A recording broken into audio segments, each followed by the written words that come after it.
Morgan Freeman kicked off the opening ceremony at the Qatar World Cup 2022, but some of the 85-year-old actor's fans were squirming in disappointment, pointing out the Gulf state's notoriously tough laws. In Qatar, homosexuality is illegal and extramarital sex between even straight couples can potentially be punished by the death penalty. Morgan was one of the event's most honored guests after the country reportedly spent a mammoth $200 billion in preparation for hosting the World Cup. He arrived at the event yesterday, which featured a procession of soldiers on camelback, and narrated the opening segment, The Calling, at the Al Bayt Stadium in Doha.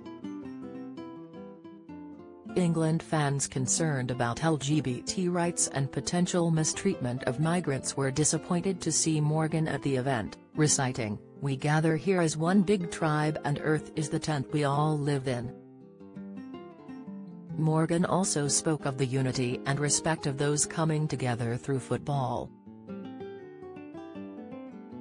He was accused on Twitter of being a callous sellout, oblivious or indifferent to human suffering, while some said he had blood on his hands. Initially, England fans hoping to attend the event were merely disheartened by a U-turn, meaning they were no longer allowed to consume alcohol in the stadium. However, that turned out to be the least controversial issue. As shocked sport followers learned pregnant women living in Qatar can be arrested and jailed, while Muslims who have gay or extramarital sex can be flogged or given the death penalty. Meanwhile, there have been concerns over allegedly unsafe working conditions for migrant workers, with some who helped to build the stadium having died during the process, although Qatar authorities have denied any wrongdoing. Football fans also learnt that public displays of affection are forbidden even between married couples, while they were briefed to avoid skimpy clothing to avoid trouble with authorities in the strict state. Footballers were also concerned about the hot conditions, with temperatures this week expected to exceed 30 degrees in spite of the fact that in Qatar, this is considered the winter season. Among those who apparently declined to perform at the event are Dua Lipa and Shakira. Meanwhile, Rod Stewart, whose wife Benny Lancaster recently qualified as a policewoman, addressed his stance openly in an interview with the Sunday Times, stating, "It's not right to go." He admitted he'd been offered over $1 million to play a show in Qatar the previous year, but had turned down the gig on moral grounds.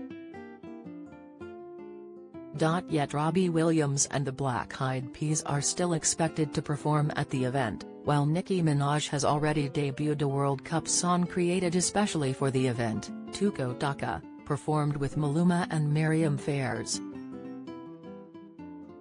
Even the BBC opted out of including coverage on its main TV channel, instead offering it via the Red Button, the BBC Sport website or iPlayer. Yet fuming Piers Morgan took to Twitter to declare the decision outrageously disrespectful after those tuning in hoping to catch a glimpse of the action simply saw celebrity commentators such as Gary Lineker and Alex Scott having a moral debate about the location.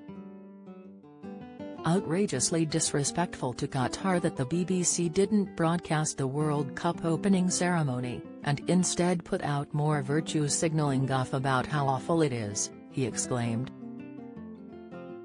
"If they're that appalled, they should bring home their vast army of employees and spare us this absurd hypocrisy." In an additional tweet, he also urged viewers to stop virtue signaling and simply focus on the BLY football. Yet a concerned Gary Lineker branded it the most controversial World Cup that has ever been held.